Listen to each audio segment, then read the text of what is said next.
Hello, everyone. Thank you for coming to the Phenomenological Thomist. My name is Sterling Contreras, and I have Gavin Kerr with me, Dr. Gavin Kerr. And today we're going to be talking about his book, Aquinas's Way to God, The Proof in De Ente and Essentia. That will be, I'll put a link to the Amazon link to the book in the description. So I'm glad to have you here. Thank you for coming on.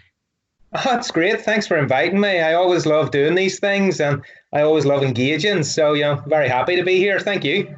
Awesome. Well, why don't you give a little bit of your background in philosophy and how you got interested in Thomism in the first place? Yeah. Okay. So, a bit about myself then. So, my name's Gavin Kerr. I'm a married father of three. I'm a third order Dominican. I'm from Belfast in north of Ireland, born 1983, 12th of April 1983. So my birthday was Easter Sunday this year. So I'm 37 years old. And so how did I get interested in philosophy and Thomism? Well, when I was at school, we call it secondary school. I think in the States you would call it high school. At around about the age of 15 and 16, we start doing these exams called A-levels, advanced level examinations. And you do those between the ages of 16 and 18. And so I initially wanted to do mathematics as one of my subjects, but because I wasn't strongly interested in the sciences, I wasn't told that I couldn't do mathematics, but it was heavily sort of emphasized that it wouldn't be the right decision to make. So I ended up not choosing to do mathematics, and I ended up finding a subject, and I picked religious studies or religious education. And part of that was a study of the Synoptic Gospels, but another part of it involved a philosophy of religion. And at this time, sort of at around about the age of 16, 17, young people, they start becoming more and more interrogative about the world, more critical about things. And I know a lot of people around that age, they've maybe fallen away from the faith and they have a conversion experience. For myself, that never happened. I was always, very faithful, very devoutly Catholic, but nonetheless, I was still critical. I was still interrogative of things. I had questions, needed answers, that sort of thing.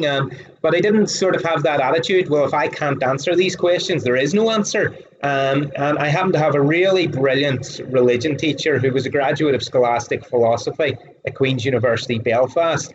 And he was just an inspiring religion teacher. And he introduced me to philosophy, and in particular to St. Thomas Aquinas. And I found in philosophy an avenue to explore to help me sort of answer this, which resonated with this more critical, more interrogative attitude. So I felt after that I wanted to pursue philosophy further. So after 2 years of study of religious education, I chose to study scholastic philosophy and philosophy at Queen's University, Belfast. Queen's University, Belfast had two departments of philosophy, one in scholastic philosophy, one in just philosophy, or what we would call analytic philosophy. And so I did a joint degree in both of those subjects. And there I was introduced to the study of Aquinas, the scholastics, the ancient Greeks, as well as the study of the moderns, Descartes, Hume, Kant, and the foundations of analytic philosophy. So that was the sort of historical background. And it took me a while to fall in love with St. Thomas. My initial exposure to St. Thomas I found very difficult. I was naturally a Platonic Cartesian kind of mindset. I found that this emphasis on mentality and the interior life all very appealing. And so it took me a long time to sort of think my way out of that. But it was Bernard Lonergan who really opened up Thomism for me, or who really encouraged me to take Thomism more seriously. And so when I was about 19 or 20, I read Insight, Lonergan's big book Insight, and I really started getting interested in Thomism and in Aquinas. And one of the things that I really first appreciated about Aquinas, I'd had a lot of exposure to Aquinas, but one of the first things I really appreciated when I took the Scholastic Metaphysics course at Queen's was Aquinas' distinction between essence and existence. That just made complete sense to me, and it just resonated with me. And then after that, when it came to doing a master's, an Irish scholar, a priest and professor of philosophy who had taught at Louvain and various places and was teaching at Maynooth, but had moved up to Queen's, was James McAvoy, Reverend Professor James McAvoy. And so I undertook to do master's research with him on the distinction between essence and existence in Aquinas. And that was a 2-year research master's. I got an MPhil out of it. And then that was the basis for my doctoral studies, which was on Aquinas and Kant. And their sort of views about reality and how we come to know reality. So that was really my engagement with Aquinas and falling in love with Aquinas. Well, falling in love with the two major philosophers that I'm really engaged with, Aquinas on the one hand, but also Kant on the other. I mean, Kant and Aquinas are, two of my main loves in, sort of philosophy within the Christian era. Plato and Aristotle being in my two main loves in the pre-Christian era philosophy. So I suppose that's a start to the question you asked. Quite. Yeah, no, it's a good start. Awesome. It's interesting because when I first started philosophy, I was attracted to Plato and Descartes quite heavily as well. Just reading the Meditations, like being like, yeah, of course, you start with logic. That's the most logical thing to do, right? Yeah. So that kind of thought always occurred to me at the beginning, and then but after a while, when you're philosophy, you realize that nobody's a Cartesian. You never meet any Cartesian, so it's like, what the heck? What am I supposed to do about that? What are some of your favorite commentators or Thomistic philosophers like Gilson or Lagrange? Yeah. Well, I mean, so as I said, Lonergan was a big figure for me. He still is. I still love to read Lonergan and to return to Lonergan. And my poor students at the minute doing epistemology have had, 3 or 4 weeks of Lonergan. So they've been forced to read, sections of Insight. God love them. So we'll have pity on them for that. So Lonergan was a big figure for me. But when doing my doctorate, it was on neo-Thomistic realism. So it was kind of, the metaphysics of Aquinas, neo-Thomistic realism, and how a Thomist can respond to the Kantian challenge with regards to mind and world. So when doing that, I looked at several of the neo-Thomists, Mercier, Gilson, Léon Noël in particular. And the critical realists, the Thomistic critical realists, they really struck a chord with me. I really liked them because I really appreciated their idea that Kant had some things to say which were important. He opened up a can of worms, and these worms needed to be gathered up and sort of put in their right places. And if nobody sort of did that from a Thomistic perspective, then, they were always just these worms were just going to be going everywhere. I didn't really like the more Gilsonian approach of methodical realism, that we adopt realism as a point of method. Whenever we abandon realism, the further and further away from right thinking we get. I didn't really like that. It just didn't appeal to me. Now, the idea that, reality is immediately present and all to us, I'm happy with that. And I think that unites all the neo-Thomists, that reality is immediately present and we can't think our way into it. But I didn't like the idea of adopting realism as a point of method. I thought that Kant and post-Kantian philosophers had important sort of challenges to make. And so I found Mercier, Noël, and Lonergan to be more engaging than I did Gilson. But then after my doctoral studies, I really started getting interested in metaphysics and in Thomistic metaphysics in a big way. I think really because I'd spent 5 years researching and writing this doctorate. There was a bit of intellectual exhaustion with the epistemology and philosophy of mind at that point. So I really just started going for the metaphysics. And once I was really getting into the metaphysics, I really was into the existential Thomists quite a bit because of this interest in the distinction of essence and existence. So Joseph Owens, Gilson, John Nassus, people like that started resonating with me once again. The one thinker that I'm sorry to say I have never engaged with enough, and I'm trying to remedy that, is Jacques Maritain. I was going to ask you about that. Yeah. I just haven't engaged enough with Maritain, but, I plan to do that more and more. In recent years, in the last 3 or 4 years or so, I've been reading more and more of Maritain's political philosophy. I read Man in the State. I read his book, what was it? I think it was abortion. It was on abortion. There was something about abortion with Maritain, and obviously I was really interested in Maritain's role in the Universal Declaration of Human Rights. So I'm feeling that I need to engage with Maritain more and more. And I've been teaching a philosophy of nature course this year. And Maritain has, the book, The Degrees of Knowledge, where he has, a whole big section on the philosophy of nature and his own approach to philosophy of nature. So Maritain's becoming more important for me these days.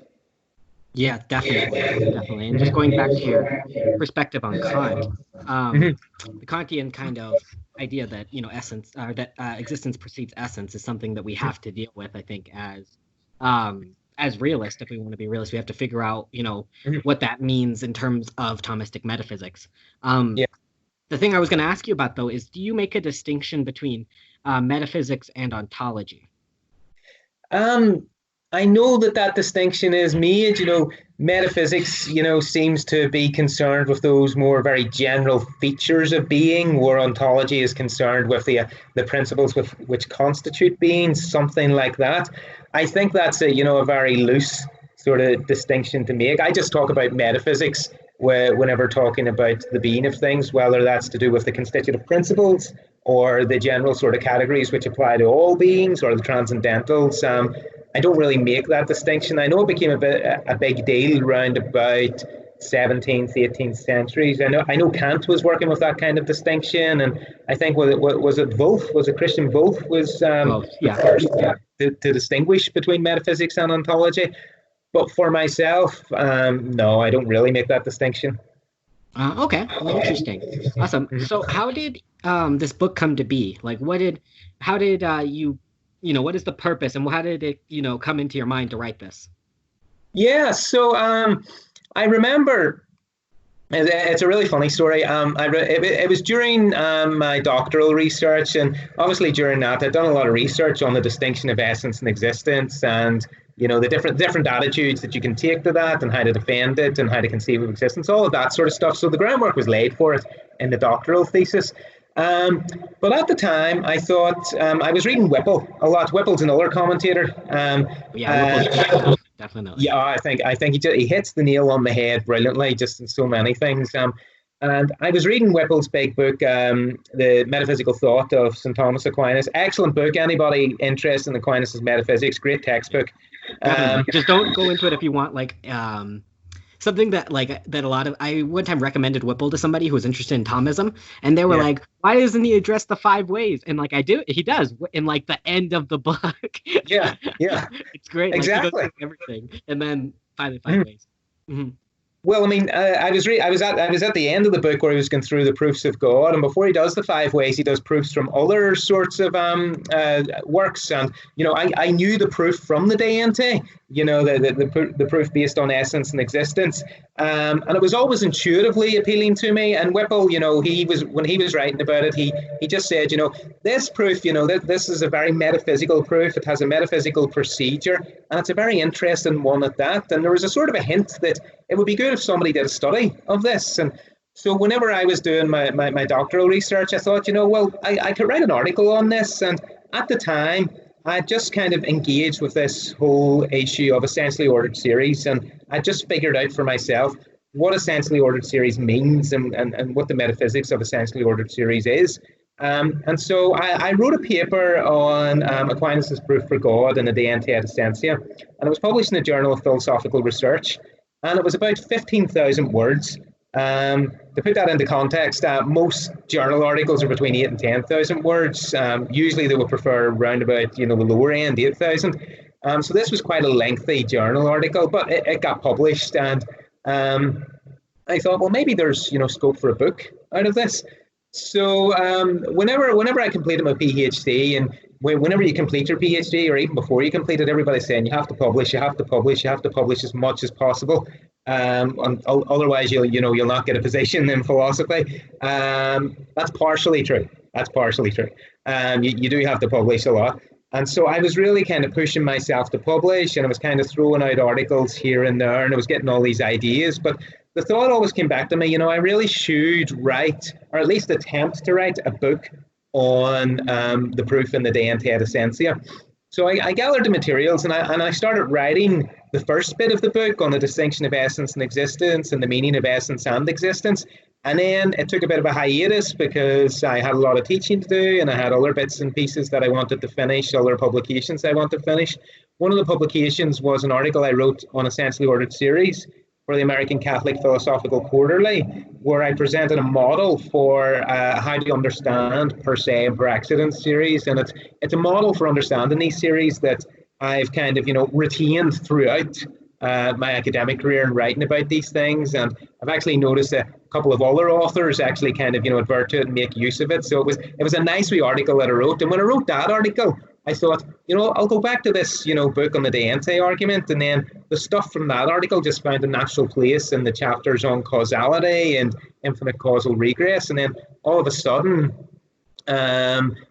the whole book just came together kind of unexpectedly. It was one summer. I'd already had about 30,000 words written. And then one summer, my wife was doing a lot of work. I was at home with our youngest child. And so every afternoon when I had our child home from nursery, I would sit down and I'd just be working on this book with, the child crawling around, sort of trying to bother me while I'm trying to write this thing.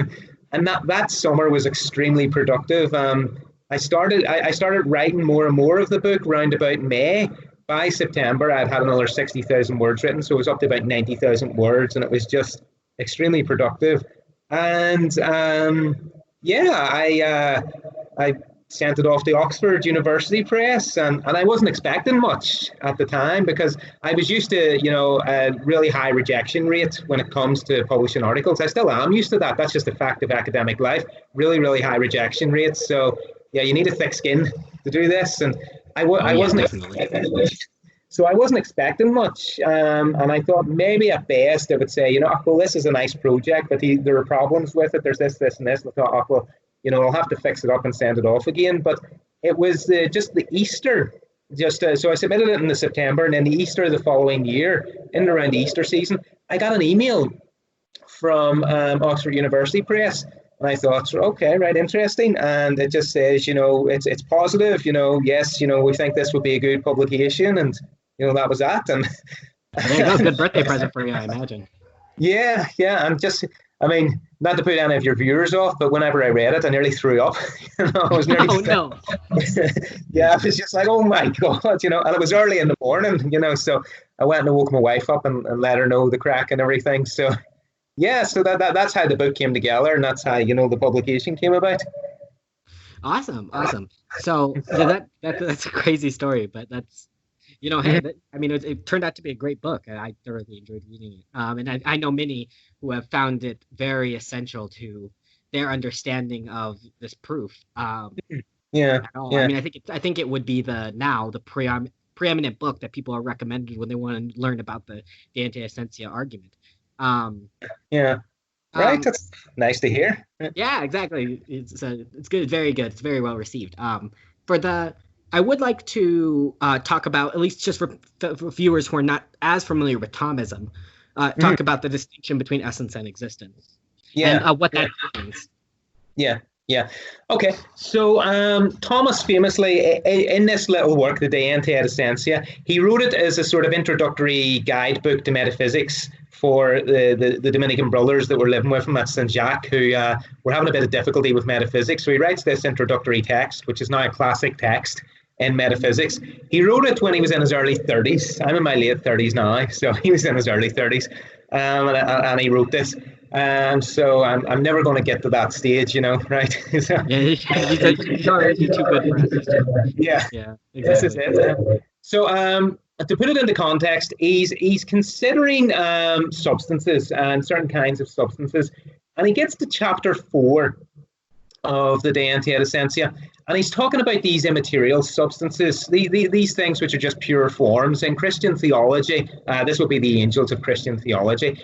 And there's an issue with how to distinguish, immaterial substance from God, who's immaterial as well. Now, it doesn't have an exclusively theological context, but this is just kind of the context as it arises. And he asks, how do we distinguish them? There were some people in the Middle Ages who held that the way in which we distinguish immaterial substance from God is that we hold that these immaterial creatures, they have matter, okay? So they're composed of matter, but it's just not corporeal matter. It's incorporeal matter. Whereas the material things that we typically think of as material things are corporeal material things.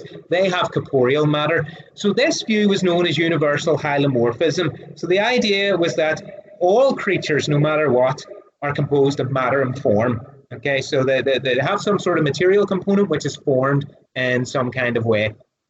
Now, as memory serves me, Bonaventure was somebody who held this view, and I think the Latin Avicenna, it can be attributed to the Latin Avicenna, but maybe not to the historical Avicenna, but I think at least to the Latin Avicenna, with sort of the plurality of forms, so the form, the bodily form, and then, you know, the specific substantial form that the thing has. But in any case, universal hylomorphism was a position that was popular in the medieval universities at the time. So Thomas is thinking about that, and he thinks, well, no, it can't be the case that immaterial things have this non-corporeal matter, because the reason why they're immaterial is because they're separated from matter in all material conditions. So we can't just sort of ad hoc make up this, you know, sort of notion of non-corporeal matter, or what amounts to the same, immaterial matter. We have to actually think through the issue. And so this sort of gets them into the distinction between essence and existence. Now, whilst that, the context of that, it comes up in a theological context, it is a purely philosophical issue. And this is because Thomas is asking the question, is matter the principle of potency? Okay, so is matter the principle of potency which distinguishes something from God, who is pure actuality?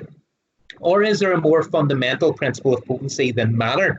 Okay, if you think matter is the principle of potency that everything other than God must have, then you're committed to universal hylomorphism. Everything has to be material if it's in potency in some respect. But Thomas denies that. Thomas holds that immaterial substances and any creature whatsoever has some element of potency which is even deeper than matter, and this is essence. The essence of all such creatures stands in potency to an act of existence. Okay, so that's what he intends to argue. He holds that these immaterial creatures, they're not fully actual, even though they're immaterial, they're not fully actual. They have some element of potentiality, and this is their potentiality for existence. And then he proceeds from suggesting that. So it's just a suggestion at this point. He says, well, look, this is clear from the following, and he gives these arguments for there being a distinction between essence and existence. So he presents these several arguments in which he argues that in such things, we can distinguish between what the thing is and the actual existence by which it is something in reality. We distinguish those. Those are distinct insofar as they're irreducible to each other. They're not identical, but they're not separate from each other. A lot of misunderstandings of the Thomistic view of the distinction of essence and existence stems from that confusion as to whether or not they're just distinct or separate from each other. Thomas holds that they're just distinct from each other, as in they're irreducible components of an existing thing, but they're not separate things themselves. Right, and we can cast them as, otherwise we'd be reduced to like Platonism pretty much. Yeah, we would have some kind of Platonism where you have, you know, these separately existing essences waiting to be instantiated in real things. Yeah, exactly. Yeah. So it's interesting because, like, on a basis, sorry, I don't mean to interrupt you. But on like when you get into studying Thomism in like the, you know, in its rudimentary elements, sometimes people will make that equation, right, between actuality, potentiality, and existence and essence. But like they'll say that they're basically the same thing, but that's not really the case in Thomas. Yeah, exactly. Yeah, because Thomas has, you know, these arguments for there being a distinction between essence and existence. So it's not just an intuitive, you know, look at things and, you know, you'll see that essence and existence are distinct. He does have, you know, these hard-headed arguments, you know, which I go through in the book in chapter 1 in the book. You know, these several different arguments that he has there in the De Ente. Yes. Very well gone through, I will say. An interesting thing, though, or an interesting maybe historical note that I think is important to mention, is with Gilson. And, you know, Gilson saying that we have to make this kind of assumption like that. And actually, you'll see this a lot, a charge directed at St. Thomas, despite him having these arguments in De Ente. People will say, well, he actually just assumes that essence and existence are distinct and like doesn't give any reason for it. Like it's just an axiomatic principle. people. And how do you respond to that kind of objection? So, I mean, the way I respond to that is I just say, well, that's just false. Thomas does give these arguments. Here they are. There they are. If you think he doesn't have the arguments, well, go read the Ente Essentia, chapter 4, and you'll find the arguments. And he has arguments elsewhere as well, similar arguments which come up elsewhere. Whipple goes through them in the chapter on the real distinction in his book, in the Metaphysical Thought. There are hard and fast philosophical arguments which proceed by premise, and conclusion. So it's one thing to disagree with the probative force or the demonstrability of the arguments, but it's another thing entirely to say that there just are no arguments. It's just false to say that there are no arguments. So if anybody thinks there are no arguments, well, that's just wrong. Go off and read St. Thomas in the De Ente or elsewhere, and you'll find them.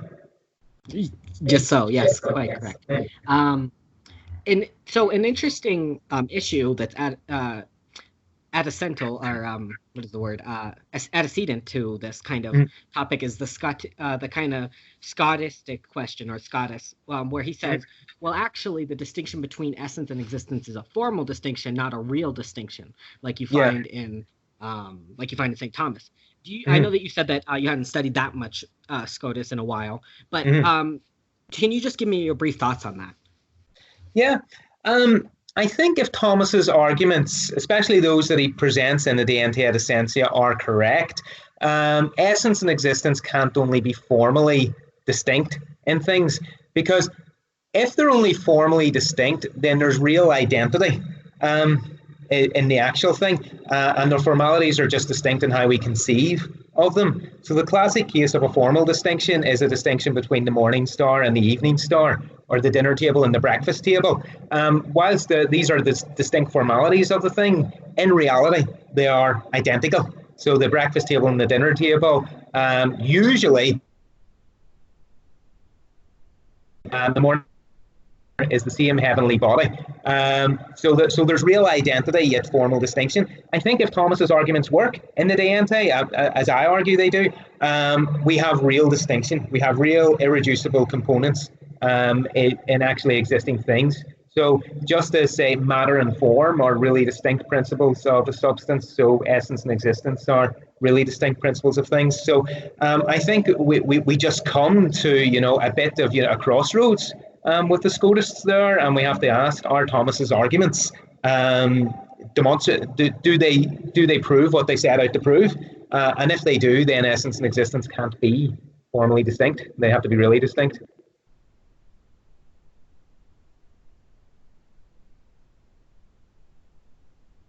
Can't hear you. Oh, sorry, I muted myself. Apologize. You're all right. You're okay. Yeah. I mean, it seemed on an intuitive level clear that essence and existence are distinct. Without considering the arguments in specific, because obviously I want them to read your book and have you go through it.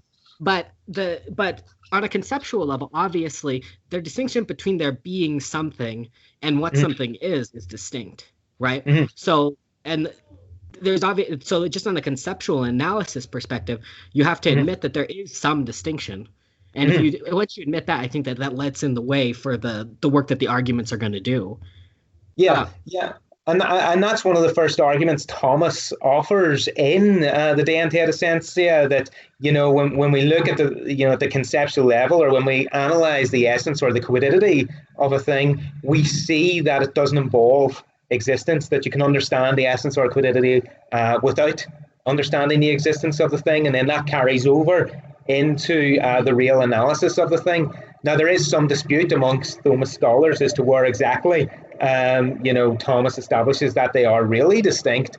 Is it through that conceptual analysis carried over into a real analysis of the thing, or is it in some other stage of proof? And that's a kind of a division amongst Thomas scholars, is exactly where he succeeds in establishing the real distinction. But in any case, what you described there is one of the arguments that Thomas offers. Yeah, and then in an apologetics context, like if you're trying to use this in apologetics, if you're interested in that, something that I like to ask is, is there a difference between what something is and that something is?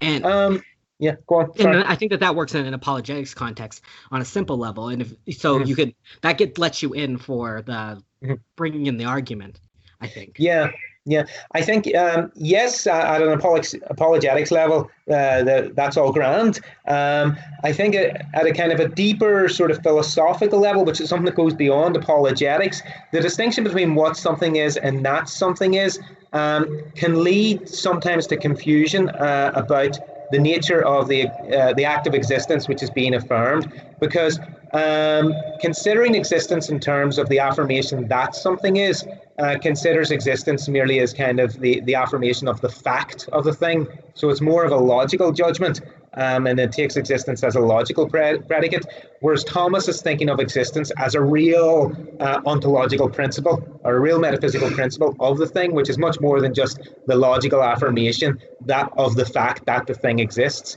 And I think failure to distinguish that amongst some Thomists, Van Steenberg in particular, God bless him, great historian of philosophy, but I think he missed this point. Failure to see that what Thomas is affirming in his argumentation in the De Ente is not just distinction between the what and that of a thing, but a distinction of real metaphysical components in the thing itself. Thank you. I appreciate you telling me that, just because that helps me reorganize my thoughts a little bit to how I present things. Thank you. I appreciate it. But at the apologetics level, I mean, I don't imagine you're getting these really sort of hard-headed, in-depth, philosophers, or well, you might, but at least, for the initial apologetical argument, that in-depth philosophy may not be needed at that point. It could come in later. Right, and I am something that I'm very interested in, and I think something that I have talked about a little bit on this channel before is that I'm interested in how we convey the arguments of St. Thomas to the layman, or like people, because atheism more and secularism more and more is becoming something that people assume rather than like theism. So how do we present this at a way that we can, because a lot of these arguments are very technical, they rely on definitions and rely on different metaphysical conceptions of reality. But I want to know how we get that down to maybe somebody like at a layman level, so that we can, maybe it's also because my personal background of being converted from apologetics arguments, and I think that the Protestant theologians have done some work there, trying to get arguments to the layman. How can we do that? I'm very interested in that topic. Yeah. I mean, I used to engage an awful lot in the, sort of, I suppose you would call it apologetics. To my mind, it's more sort of defending these traditional proofs of God from attacks. So the sort of people that I was engaged with weren't so much, people that I was trying to convince of the truth of a particular position, but people who had maybe engaged with Thomism from anything from a very antagonistic sort of viewpoint to more of a critiquing philosophical viewpoint. So I've always been sort of engaged with these arguments at already a high sort of philosophical level, where people are maybe a wee bit more patient, to kind of go through arguments. How one presents that to a layman, I think that really is a pragmatic issue. It's one, thankfully, that I haven't, had to engage with an awful lot. But I think one just kind of has to find one's voice in doing that. It's like teaching this stuff. You kind of have to find your voice and find your way of conveying it. And, it sounds like, you've worked on that strategy. So, fair play to you. Thank you. I appreciate you saying that. To kind of get back into the philosophical issues. Something that I found really fascinating, one of the things that helped me the most, was your discussion of the Kantian objection of being vis-a-vis like being a predicate, like how he objects that we can't use being in that way. Do you think you could talk a little bit about that? Yeah. So Kant really famously objects to Descartes' ontological argument. So, he baptizes it the ontological argument, and so he famously objects to it by saying that existence isn't a predicate. Now, just a wee bit of context for those who maybe don't know Descartes' ontological argument. In the Meditations, let's see. So there was Meditations 3 where he has the trademark argument. In Meditations 5, he has the ontological argument. Descartes argues that God is conceived as the most perfect conceivable being. If he is the most perfect conceivable being, he has to have every perfection. Existence is a perfection, therefore God can't be without existence, therefore God must exist. That's the idea. So in the same way that we can imagine geometrical figures and then conceiving of geometrical figures, we have to conceive them with all the predicates that make them the figures that they are. So too do we have to think of God as having all the predicates that make God this perfect being. And so he couldn't be lacking in any and can't be lacking in existence.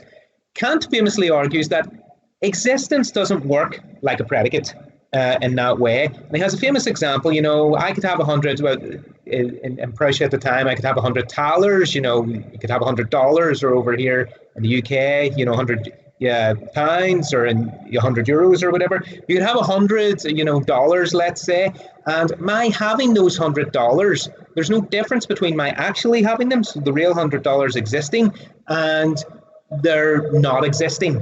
There's still 100 of them, still the same shape, size, and color and everything. It just happens to be one set is real and the other set isn't real. So the predicates are the same across the board, whether they're real or not real. So what that establishes is that existence doesn't add anything to the predicate content of the thing. And so existence can't function like a predicate in the way Descartes needs it to do in the ontological argument. Now, that sort of reasoning again comes up in first order predicate logic in mathematical logic. So whenever philosophy students, they end up coming to study mathematical logic, they're introduced to first order predicate logic, where you start quantifying over things, and you start using this backwards E symbol called the existential quantifier, usually interpreted as there exists, or there are, or there is some X such that X is whatever. And so the account of existence, which is drawn out of this mathematical logical background, it comes from Frege. Existence is the denial of the number zero. That's what existence is. So really all existence is you saying that there is at least one, or there are some things which instantiate this particular set of predicates. So when you say that, lions exist or hippopotamuses exist or whatever, all you're saying is that there are instances of things with these predicates which make them hippopotamuses or lions or whatever. So what that entails then is that existence isn't a first order property in the way that, a hippopotamus has certain first order properties like its color, its shape, its size or whatever. Existence is a second order property. It's a property of properties. It's a property that first order properties have. But for St. Thomas, existence has to be a real property of things. It can't just be second order. It can't just be a property the properties have. It has to be first order. It has to be a real property of things. So it does have to be a predicate, maybe not in the way Descartes conceived of it, but it certainly has to be some kind of real property of things such that it would flout Kant's statement that existence isn't a predicate. And so what I argued is that there has to be some sort of ontological positivity to the thing which instantiates the set of predicates which makes it a hippopotamus or a lion or whatever. There has to be some actual real thing there which has these properties, and unless that thing is there, you can't say that these properties are instantiated or instanced. So before you can say that these properties do in fact exist, you have to have a thing in reality, such as an actual hippopotamus, which instances these properties or these predicates. And my point is that that's presupposed throughout all of the discussions in the modern mathematical logic and in Kant's argumentation, that there is something real and weighty actually existing thing which instances all these different properties, and it would not exist unless it has actual existence. So actual existence is something real in the thing, and we can predicate it of the thing. It's just not the same kind of predicate as, say, having a certain color, being a certain size or shape or whatever. It's not an essential predicate. It's not a predicate that picks out the essence of the thing. It's a predicate that picks out the actuality of the thing. Yeah, I found that, like I said, that was a super good argument, or something that I hadn't even thought of. I had generally gone the Fregean route and just tried to describe it as a second order property, but it was, but until I read your book, and I thought it was like, okay, well, it really can't be. Right. Okay. Which is awesome. It was mind blowing at the time. Right. It's still now, but obviously more mind blowing then. Right. Thank you. I'm glad you liked it. That was great. It was great. Thank you. In terms of responses you've gotten to the book, Have Yeah, you yeah. heard any like good objections or things that you hadn't considered when you wrote the book? Mhm. Um, what kind of feedback have you gotten in terms of that? Yeah, yeah. I mean, it's still early day. I mean, it was published in 2015. The Annals of Philosophy recently did a special issue of the journal in which a number of authors all wrote pieces on the book. A lot of the pieces were, they were quite praiseworthy and supportive and stuff like that. Some of the pieces took the book as kind of, a springboard for further discussion. Others of them sort of attack the plausibility of there being a distinction between essence and existence. So some of them, they really attack the plausibility that you can have these distinct metaphysical components of a thing without real separation. I'm thinking of one, as memory serves me, of one author in particular from that issue of the journal, who, really pushed this issue of the plausibility of distinct yet not separate metaphysical components. That was one thing, and I think in the book, I do talk about these kinds of distinctions without separation. I think it merits, just in general, closer attention in metaphysics about the kinds of distinctions that we can have: logical, real as distinct yet inseparable, and real as distinct and separable. I think exploring those sorts of distinctions is what was going on in the immediate aftermath of Aquinas' death over the distinction between essence and existence. And I think, you can see some of that in the sorts of distinctions that Scotus is making, these very subtle distinctions. So I think that merits, just in general, some sort of attention, in metaphysical writing about these things. Another sort of challenge that I've had, let's see, is just to my interpretation of St. Thomas on certain issues. There's, John Nassus is, really got to me. He appreciated the book and he really liked it and everything, but he really got to me on this business of the essence as absolutely considered. And so this is a kind of way of considering essence in Aquinas' thought that you can consider essence absolutely. And I held that, well, look, essence absolutely considered has to be essence as abstracted and entertained in the intellect. But Nassus seems to suggest, I don't want to misrepresent him, but he seems to suggest, if I understand correctly, that essence is absolutely considered is essence kind of taken separately from as it exists in reality and as it exists in the intellect. So there has to be kind of some third domain if essence is absolutely considered. And to my mind, that always led to a kind of Meinongianism. So Meinong, famous 19th century German philosopher, held that you have, there's two kinds of reality. There's reality, the reality that things have as subsisting, and the reality that things have as actually existing. So there are objects which merely subsist but don't actually exist, and then they have to be topped up with actual existence. So it's kind of like a kind of Platonism, only it's not a fully actual. So the essences aren't fully actualized, and so my kind of response to Nassus was that this sounds a bit like a kind of a residual Platonism, or that the Latin Avicenna seemed to entertain, that Thomas rejects. But Nassus comes back at me at that, and there's a kind of a bit of a back and forth there anyway. And Nassus committed a piece to that Annals of Philosophy journal where, as memory serves me, he did bring up this issue of essence as absolutely considered. And in his recent book, what was it? Cosmological Reasoning. I think it was Thomistic Metaphysics and Cosmological Reasoning. Something like Cosmological Reasoning was in the title. Nassus, again, he focuses on this issue of essence as absolutely considered. So there's that. There's been that disagreement as well. And then Ed Feser recently reviewed the book for the Thomist.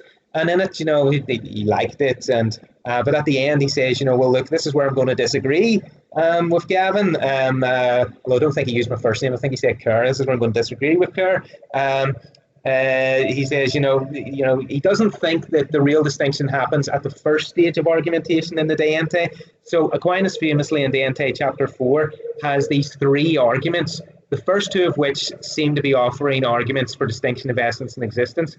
Now, famously, interpreters are divided as to which stage it is, stage 1, 2, or maybe even stage 3. Now, I reject that the real distinction is made at stage one, what's known as the Intellectus Essentia argument, and I hold that it's at the next stage, stage two, that the distinction is made. My position is a minority position. Myself and Whipple, I think we're the only two that defend that. Others hold that it's at the first stage that this is made, and it was kind of that reasoning that we were discussing earlier, that we can make this conceptual distinction, and then that carries over into the real analysis of things, that we can distinguish between what they are and that they actually are. Fieser holds that it's at that first stage of argument that you can make the real distinction, and he's got a lot of people on his side there. I hold that it's just a logical distinction. So there was disagreement there with Fieser on that issue. I suppose there hasn't been any reaction from him, but I guess Anthony Kenny would, seriously disagree with me, because I'm sure. I don't know. I think on these issues, on essence and existence and proof for God, Anthony Kenny tends to disagree with a lot of Thomists, or a lot of Thomists tend to disagree with Anthony Kenny. I think I wouldn't say Anthony Kenny was a bit of a target for me, but just I think his engagement with these issues is severely problematic, and so it tended to be the go-to position to kind of bounce off, or use as a foil as to how not to understand some of these issues. With all due respect to Kenny, it's a scholarly disagreement.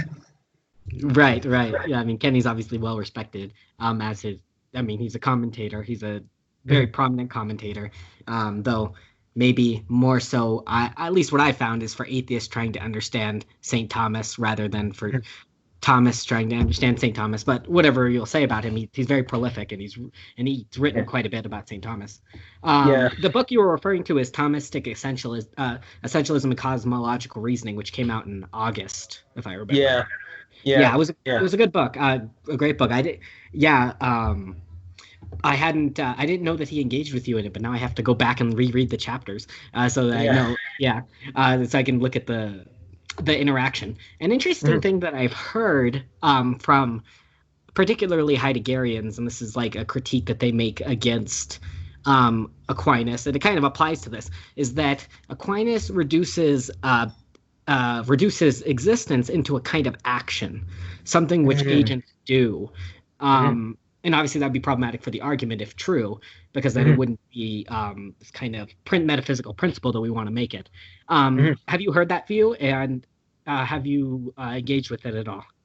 Yeah, I've heard that idea, not from the Heideggerians actually, but I have heard the challenge that, this notion of existence as a principle without which, an actual agent wouldn't be is nonsense, because when we talk about just actuality in general, what we're talking about is action.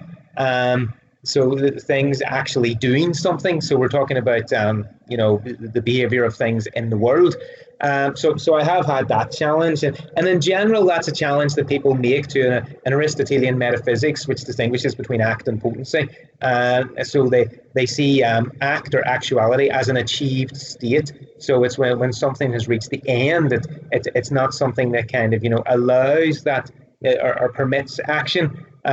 So I have seen that objection. I think the problem with that is that something has to actually to be in order to act at all. So you do have a kind of actuality which is secondary, which does signify the end of a process, some sort of achievement.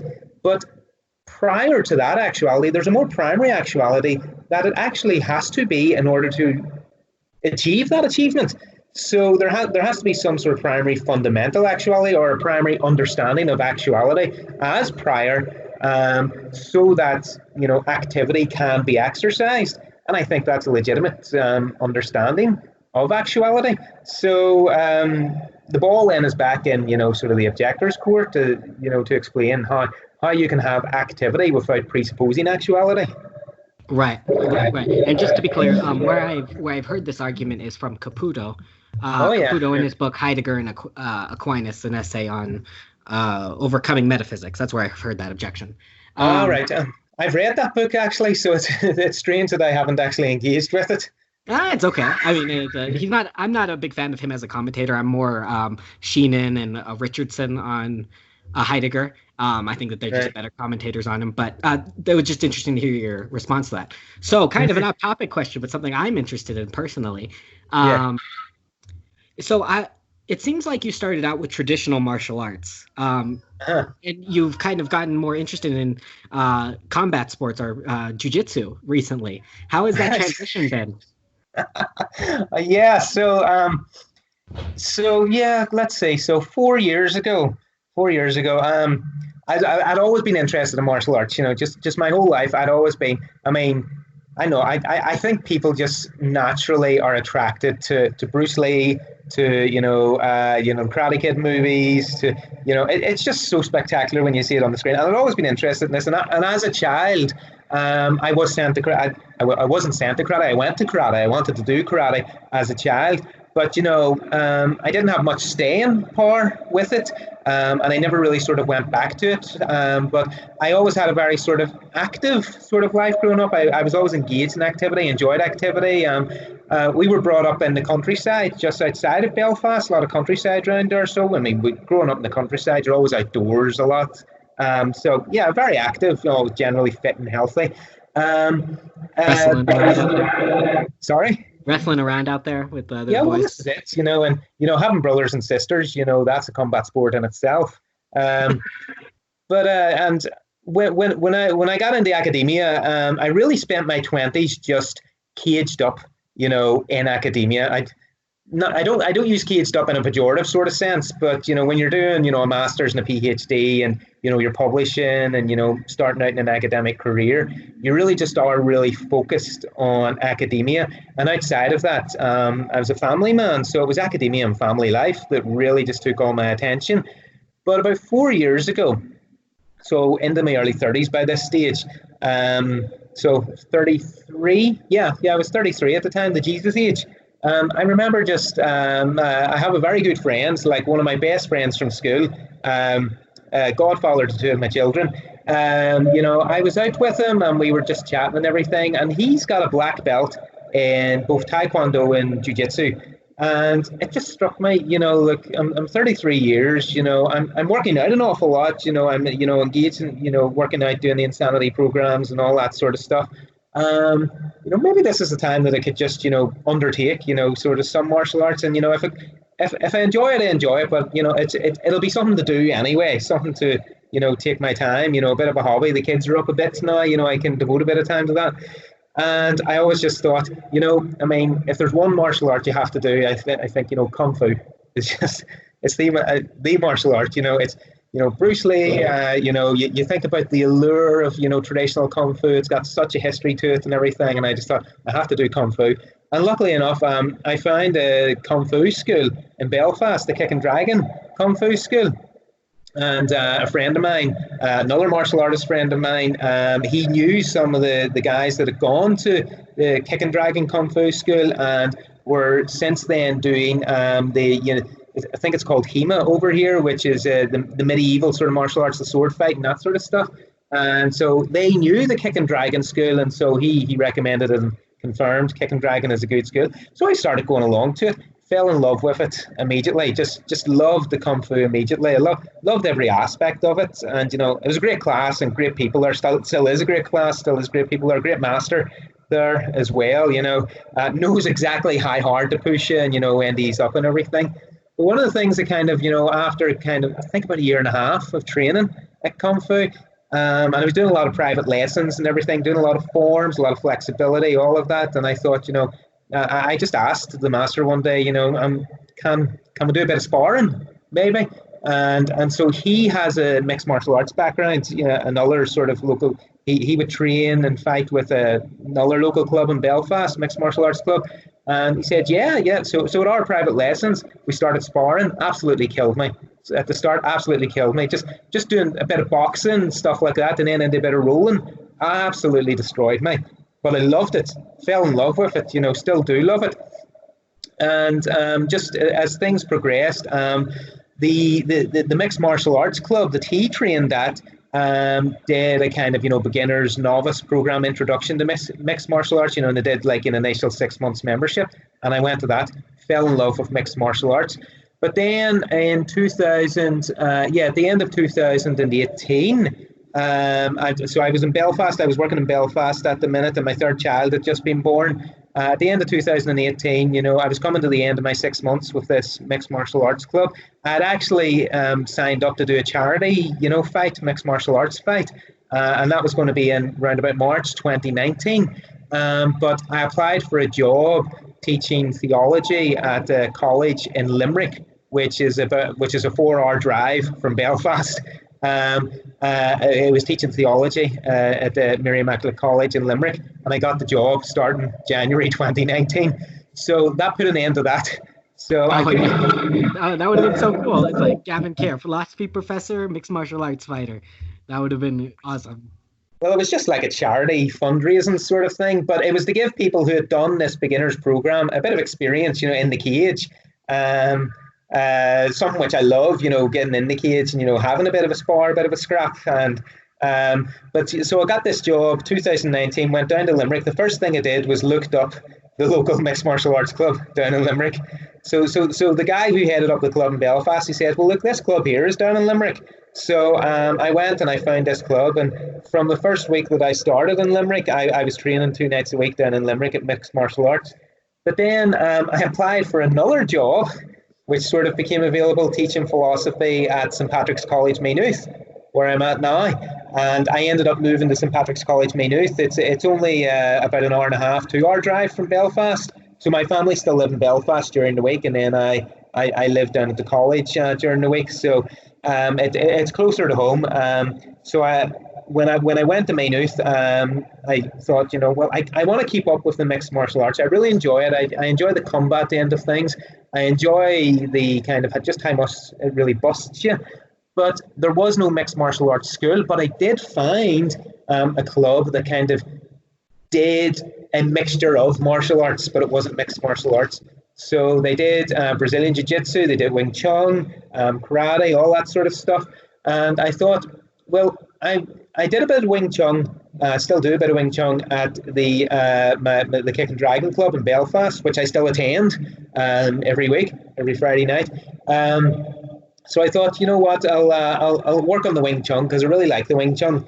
But I also need to get my ground game up a bit, and I realized I had to get my jiu-jitsu game up a bit. And I thought, well, Brazilian jiu-jitsu, it's got a really good reputation. A lot of people like it, and it seems very well designed for guys like myself who, aren't, really heavy, really big or muscular, not really skinny either, but not huge, and it uses the biomechanics just like Wing Chun to succeed in a fight. And the same guy who heads up the Wing Chun training, takes the Brazilian Jiu-Jitsu classes as well. So on the same night, we get a couple of hours Wing Chun and Brazilian Jiu-Jitsu. So I started doing that back in September 2019. Still doing it, loving it. And I still do the traditional Kung Fu when I'm up in Belfast on the Friday nights, and I get my private lessons, and, we do a lot of really enjoy, get kind of, having my sparring sessions, getting in the cage, doing several rounds, as well as doing the more traditional form work, stance work, flexibility stuff as well. So that's my sort of martial arts background. As I say, the age that I am, I tend to meet a lot of people who have been doing martial arts their whole lives, or at least since their late teens. So if they're in their 30s, they've been doing it for 10 or 15 years. I've been doing it for 4 years. So I kind of feel I've got an awful lot of catching up to do. So I really kind of, work really hard. I really do push myself working really hard at it. So, but yeah, I really love it. And I think, I'll be doing it for a lot of years to come anyway. That's awesome. And do you find that you prefer the striking or the grappling mostly? I think I'm naturally a striker. So I find I've got a really long range just, with the punching, and, I'm long-legged as well, and I think I've got good enough flexibility with my kicks. I can kick head height, and it's not a real challenge for me. And I feel just intuitively more aware with striking, and sort of in the sort of style of Kung Fu that we do and the way that I've been trained to fight, it's very much Bruce Lee sort of fighting stance. So it's your stronger arm forward. So I'm right-handed, but I fight southpaw. And the way in which we fight, it's kind of like, the Wing Chun thing where you have, your front arm forward and then your other hand up around the sort of crook of your elbow. So we have quite a long guard, and I always find when training MMA in boxing and in striking, my opponents kind of had a lot of trouble getting into my guard. But I kind of found it easy to kind of land jabs and crosses with them. So I do feel the striking comes more naturally to me. So I do have to work on the ground game, the wrestling and the Jiu Jitsu. Yeah, it'd be awesome. Next time I'm in Belfast, we should do some sparring. It'd be fun. Oh yeah, it'd be fun. Yeah, what do you do yourself? So I grew up wrestling throughout middle school and high school. Yeah. Around sophomore year of high school, which is your secondary school, but we have 4 years for our secondary school. I don't know how long your secondary school would be, but Right. my second year of secondary school, we'll say. I started doing judo, which was a lot of fun. So judo is Yeah. Brazilian Jiu-Jitsu is basically is judo, but they focus on the groundwork more than the throws. And then it's just the opposite. Judo focus more on the throws rather than the groundwork, but they're Right. pretty much the same martial art in most ways. And recently I've started, so like about a year and a half, maybe 2 years ago, I started boxing, which has been a lot of fun. I really find I really enjoy it. It kind of lets me incorporate some of my, because I've always been so good at wrestling and, ground game and, grappling, that boxing really helps. Actually, similar to you, even though I'm very short and I have short legs, I have long arms. I have a very long wingspan for how short I am. So it's the same thing I found to you. It's very hard for people to get to me, but they underestimate how long my arms are, how far I can hit them. Yeah. So it's been really fun to learn boxing and learning some of the I don't know. I was recently studying about like old school pugilism and like some of the English like champions of pugilism and like some of those techniques that are really interesting to me. Yeah. One of my friends who does the HEMA, the medieval sword fighting, studies pugilism as well. Goes on at me about the pugilism. So yeah. It's really fun. It's like you see some of it in some of the like similar techniques you see in something like Wing Chun, because like the practical aspects are more similar than boxing, right? With boxing, you have gloves, so you can protect yourself a lot. Like you can hold your hands up and protect most of your face. But if you don't have gloves, that kind of makes more sense to stand far out, right? Like in the Wing Chun, because then you can keep them further away from you. And they also, I think you guys focus a lot on, if I remember correctly, like trapping, right? Like trap the arm, things like in that. Wing Chun? Yeah.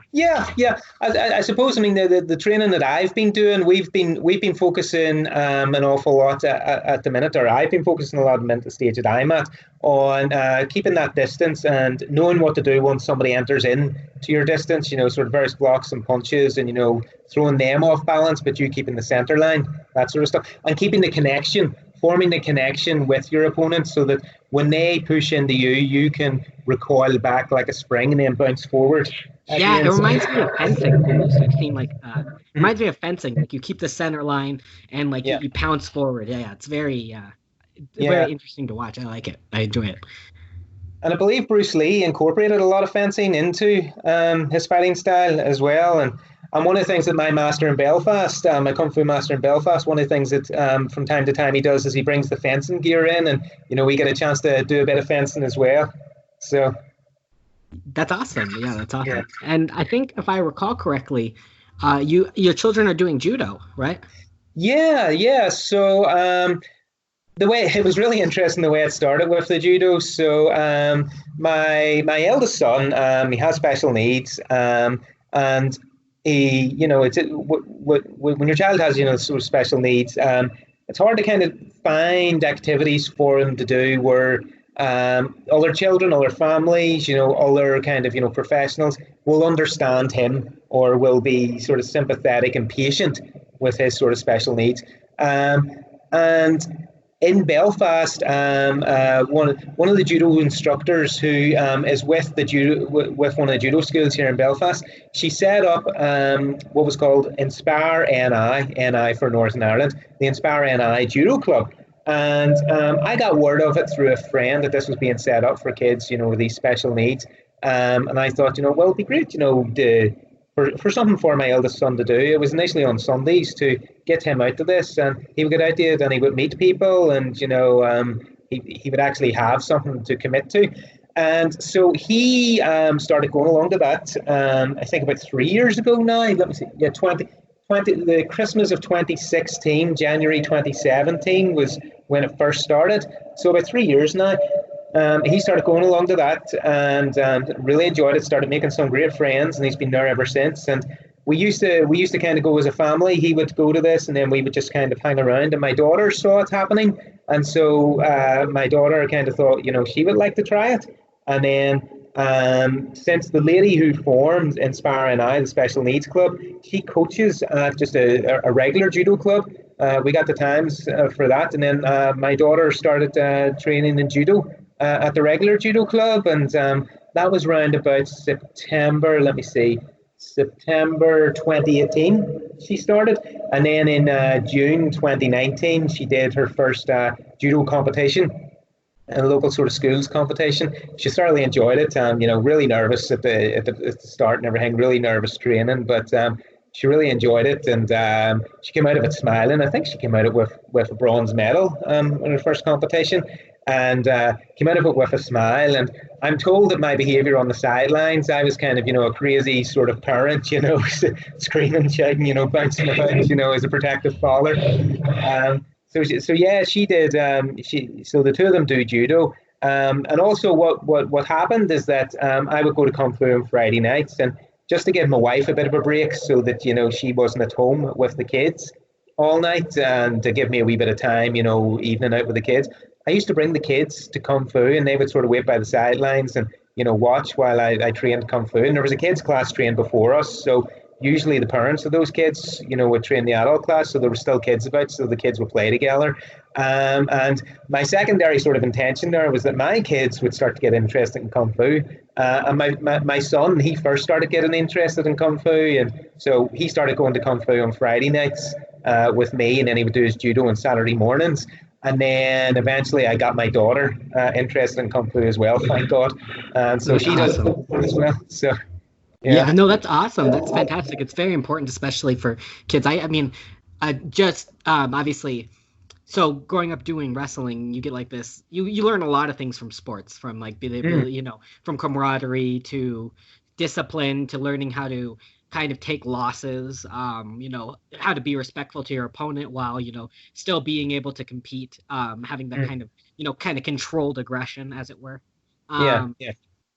I think it's super important for children. In the UK, and I don't know about Ireland. I just know about the UK. I know that they don't have really great like wrestling programs. Like it's just not as popular there as it is in America, where like we have tons of programs for all ages, like pretty much everywhere.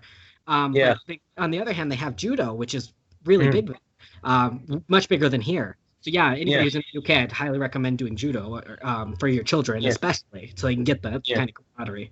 And then I've got Wing Chun, which is awesome too. Yeah.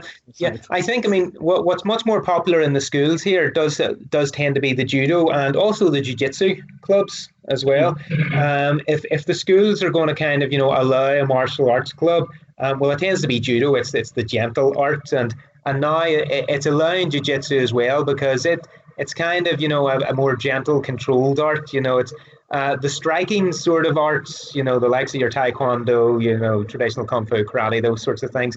I think they'd be more reticent to allow those. But something that has a really big following here, and you find it everywhere, especially in Belfast, is boxing. Yeah, I was gonna say, you guys are like you guys are amazing. I mean, you guys, I love boxing on like a fan level, but yeah, you guys have had amazing boxers. I mean, Tyson Fury for just now, but yeah, that's something that is found here, but less actually, much less than UK. Yeah. So I mean, I live just directly across the road from a boxing club, really famous boxing club, and I've never trained at it. I just never have. I think it intimidates me. I feel like if I walked in, it'd be like into Rocky Balboa's gym or something like that.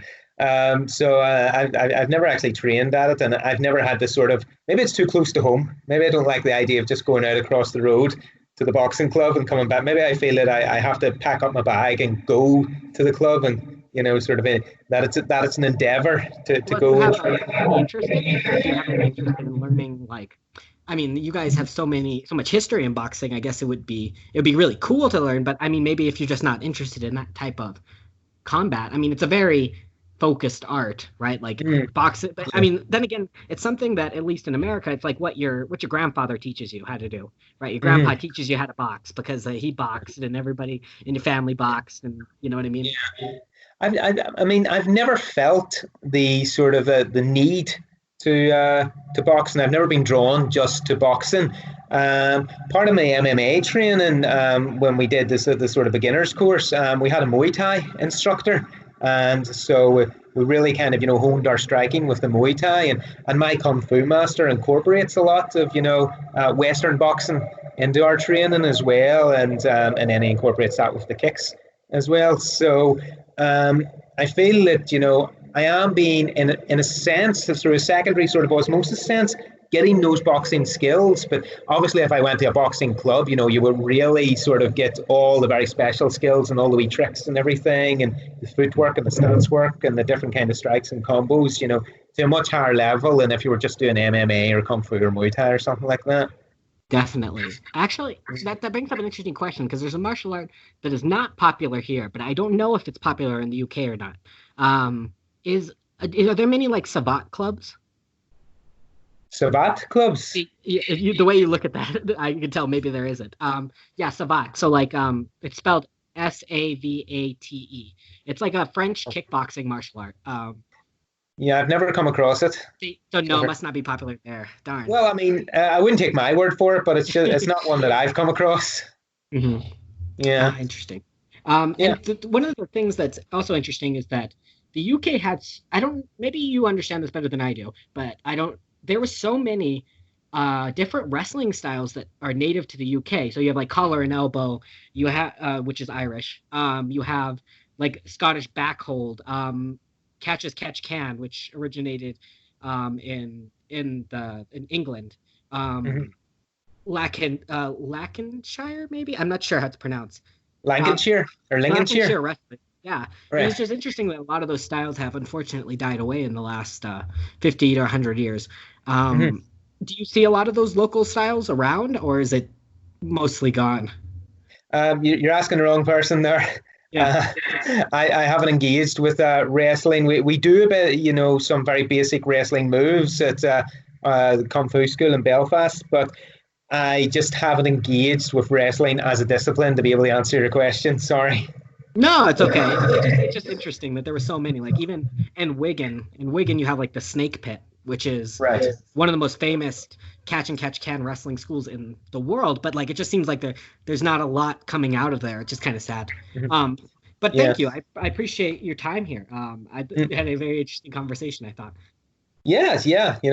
I mean, I love chatting about martial arts, and not that I know an awful lot about it. That a lot of people know more than me, but yeah, it's just one of those things that I really love doing. It's just so engaging and funny. The more sort of philosophers that are contacting me, and we end up chatting and stuff. They all have a martial arts background, which is odd. They're all domestic philosophers with this background in martial arts. I don't know what it is.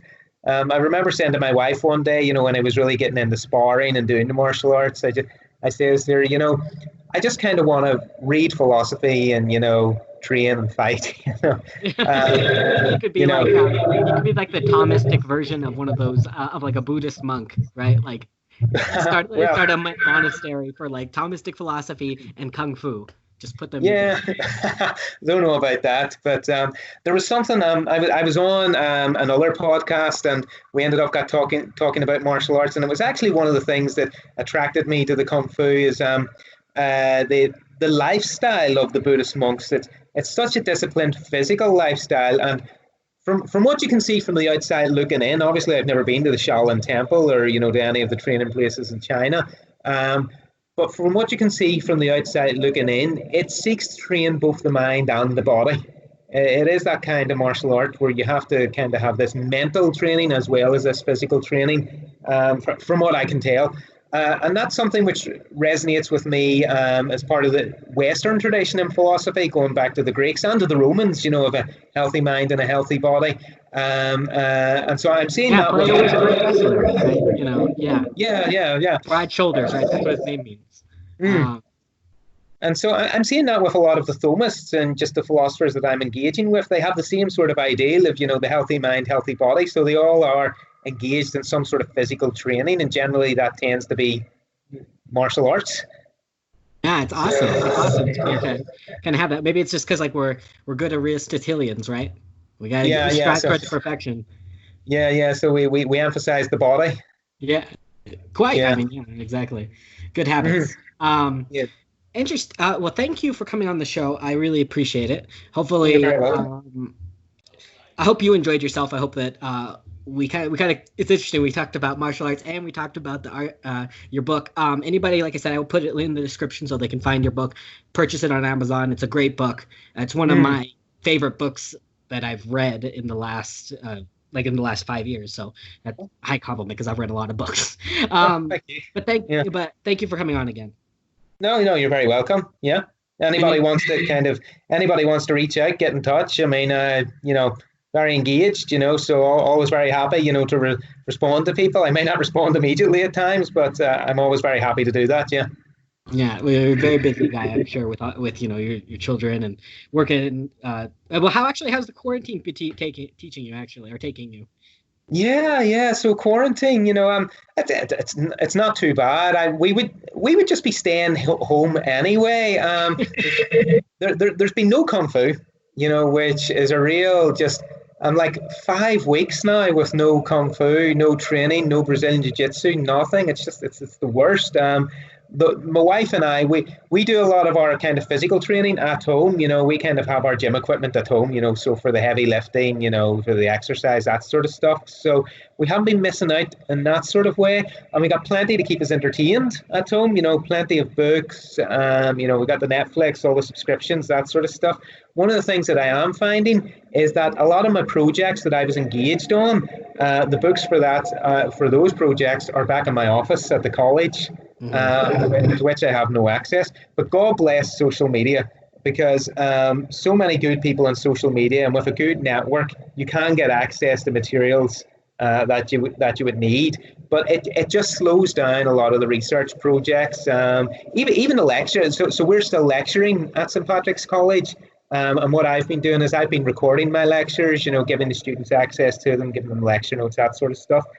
But even the sort of lectures I wanted to write, I wanted to finish this semester up with, I knew kind of what I wanted to write, but the materials with which to write it, they're all in my office, and they're books that I don't have electronic access to. So I kind of had to, rejig some of the lectures, so that's been a bit of a challenge. And the one thing that my wife and I, we were sitting talking about, that we've really been missing, and it's a very little thing, is that we have a coffee chain over here called Costa, the Costa coffee chain. And my wife and I regularly would go to Costa, and we would have our Americano, or she would have our tea, and we would have, some sort of tray bake. And this, I don't know, is just getting old. This is date day, when the kids are at school, after schools, the wife and I get our Costa date. And we've missed that. We just haven't had our Costa date in such a long time. And we said, everybody's saying, what's the first thing you're going to do when the lockdown is lifted? The wife and I are just saying, first thing we're doing is we're going straight out to Costa, and we're going to have something at Costa. Yeah. It's the little things, Well, the first thing I'm going to do is get out to my Kung Fu lesson and arrange, I joke I'm going to arrange a week's worth of private lessons. But we're going to go out to Costa, have a Costa. Yeah, no, the dating that my wife has been complaining about that as well. Yeah, and there had been no dates since this quarantine, unfortunately. Not much you can do, you got the kids, you can't really, you can't send them over to grandma's because they could get sick, or grandma could get sick from the transmission. So it's been really, really dry there. Yeah, and there's so many of us, whenever the lockdown occurred, several of my colleagues, we all had birthdays within the first 2 weeks of April. Oh my God. And we were all kind of, going to have a bit of a night out, a bit of a celebration. And then lockdown occurred, so nobody got to celebrate their birthday. So my wife says, there's just going to be some epic party for all these birthdays that we missed. So that's something. I think just the whole world is going to have one big, massive street party, after this is lifted. Yeah, exactly. It'll be like we'll have a parade in the streets. Just yeah, it's almost as if the sort of celebrations that occurred whenever World War II ended. Maybe not the same sort of extent, but just the as you say, the celebrations in the street. It's as if people are going to feel that we need to do something like that just to mark the occasion that we've come through the other end of this.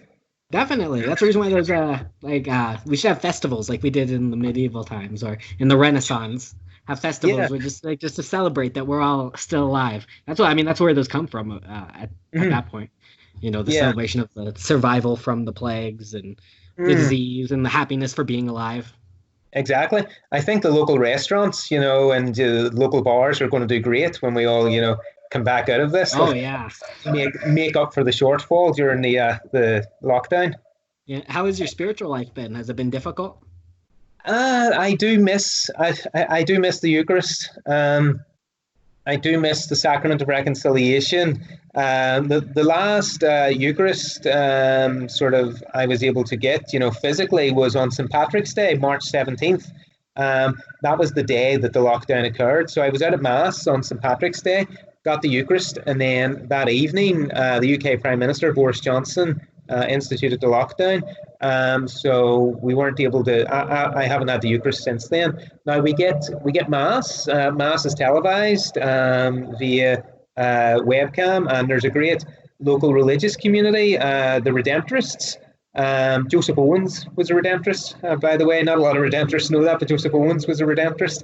But we've got a Redemptorist community here in Belfast at Clonard, and they would regularly transmit through their webcam Mass. So we get Mass every Sunday with the kids.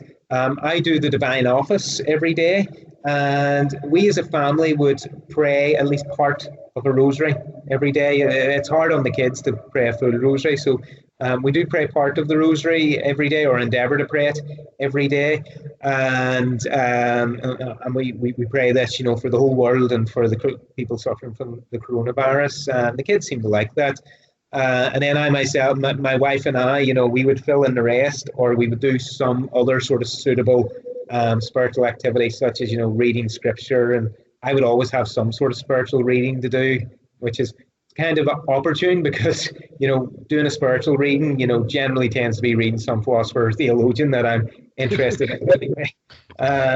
So there would always be something, spiritually for me. So I am quite fulfilled spiritually. I can always do more. I always feel that, I can do more spiritually, and, I'm devoting too much time to philosophy, to research, to physical training, to the family or whatever. I can maybe feel that there's more that I could be doing. Do miss the Sacrament of Reconciliation. It's been at least 8 weeks since being at that sacrament. We did have a reconciliation service on Holy Thursday, just before Easter. So we tuned into the reconciliation service. But, nothing beats, proper sacrament of confession, being able to be present, with the priest, in persona Christi, knowing that Christ is present, and being able to recount one's sins, and knowing that through the efficacy of the sacrament, that one's sins have genuinely been forgiven, and that one's soul is not only clean, but renewed and infused with God's grace. I miss that experience. Oh yeah, I completely agree. The spiritual life, like the total of the spiritual life, especially the sacraments, like the Holy Eucharist has been very difficult to go without. Maybe just because we're spoiled kind of in this day and age of, that we can get the sacraments whenever we need them. Yeah. But yeah, it's been quite difficult. But I'm glad that you're staying high in spirit, that, keeping your spiritual life alive despite, the troubling circumstances. Yeah. But then a lot of people just say, about me anyway, that I'm usually quite a high-spirited sort of chirpy individual, You don't usually get a lot of doom and gloom out of me. So, there's no point, Fair enough. So anyway, well, again, thank you for coming on. And everybody else that's looking out there, I hope you enjoyed it. You have a nice day.